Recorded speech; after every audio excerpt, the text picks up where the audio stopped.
Dear student, तो आज हम डिस्कस करेंगे एक्सरसाइज 1.4 के क्वेश्चन नंबर 3 को। तो चलिए शुरू करते हैं।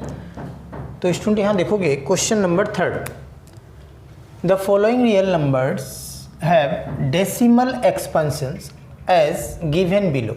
ठीक है, इन ईच केसेस, मतलब अब यहाँ पे जो भी दिए हुए हैं, अब ये नंबर 1, 2 और 3, इसको हम लोग क्या करेंगे, ये जो डेसिमल एक्सपेंशन में दिया हुआ है, in each cases decided whether they are rational और नो।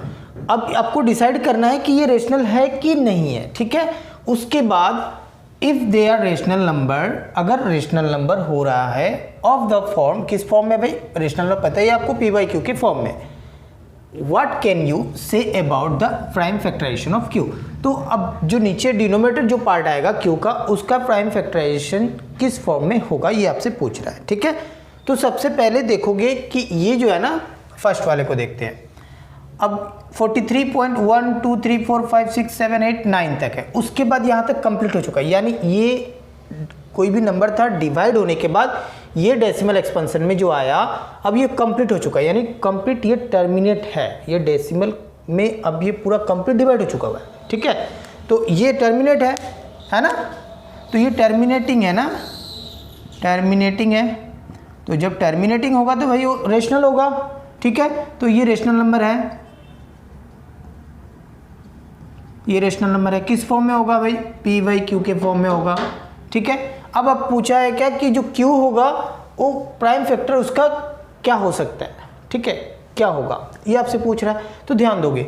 अब ये पूरा कंप्लीट यहाँ पे कोई बार आपको नहीं दिख रहा है, यानी डायरेक्ट क्या है 1 to 9 है, तो इसको आप लिख सकते हो therefore for Q we can say that the prime factorization of Q is in the form 2 to the power n into 5 to the power m, इस फॉर्म में होगा। ठीक है ना, किस फॉर्म में होगा भाई, तो ये होगा 2 to the power n into 5 to the power m के फॉर्म में होगा। नेक्स्ट 2 नंबर 0.12011200, फिर यहाँ 12000 है, 1240, इस तरह से जीरो जब इंक्रीज होगा ना, तो ऐसे नंबर को हम लोग क्या बोलते हैं, इरेशनल। ठीक है, नेक्स्ट थर्ड को देखते हैं। यहाँ दिया हुआ है 43.123 अप टू 9 तक है, और इसके ऊपर बार है। फर्स्ट वाले में बार नहीं था, तो किस फॉर्म में था, 2 to the power n into 5 to the power m। यहाँ पे बार है, बट ये कंप्लीट डिवाइड हो चुका है, नहीं, ये कंप्लीट डिवाइड नहीं हो रहा। ये क्या है, नॉन टर्मिनेटिंग रिपीटिंग डेसिमल है। ठीक है, क्योंकि ये चीज़ जो है ना 1 से लेकर 9 तक ये रिपीट हो रहा है, कंटिन्यू आ रहा है। ठीक है, तो ये क्या है, नॉन टर्मिनेटिंग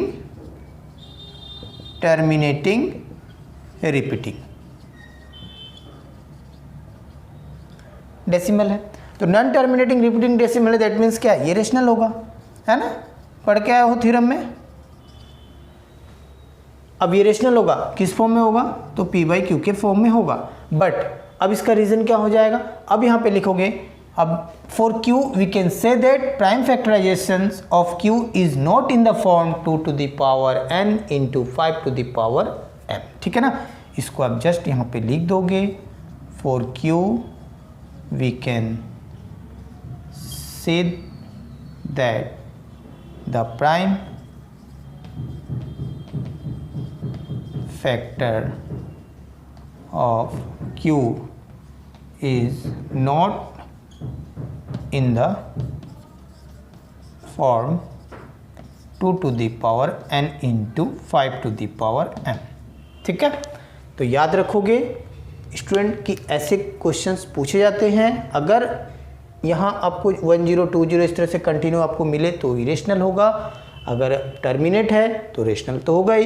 किस फॉर्म में होगा, तो बोलोगे 2 to the power n into 5 to the power m के फॉर्म में होगा Q का प्राइम फैक्टराइजेशन। एंड देन अगर यहाँ पे बार आ जाए, यानी रिपीट हो रहा है, नॉन टर्मिनेटिंग रिपीटिंग डेसिमल है, तो ये भी क्या होगा, रेशनल होगा, पी बाई क्यू के फॉर्म में लिख सकते हो। बट यहाँ पे कंडीशन ये आता है कि प्राइम फैक्टर जो होगा Q का, वो किस फॉर्म में नहीं होगा, 2 to the power m into 5 to the power m के फॉर्म में नहीं होगा। ठीक है, तो आज मैंने एक्सरसाइज 1.4 को कंप्लीट करवाया। ठीक है, तो ऐसे क्वेश्चंस आप मेरे चैनल में देखना चाहते हो, नए हो तो चैनल को सब्सक्राइब करके बेल आइकन को प्रेस कर लीजिएगा ताकि आने वाले वीडियो को नोटिफिकेशन आपको आसानी से मिल सके।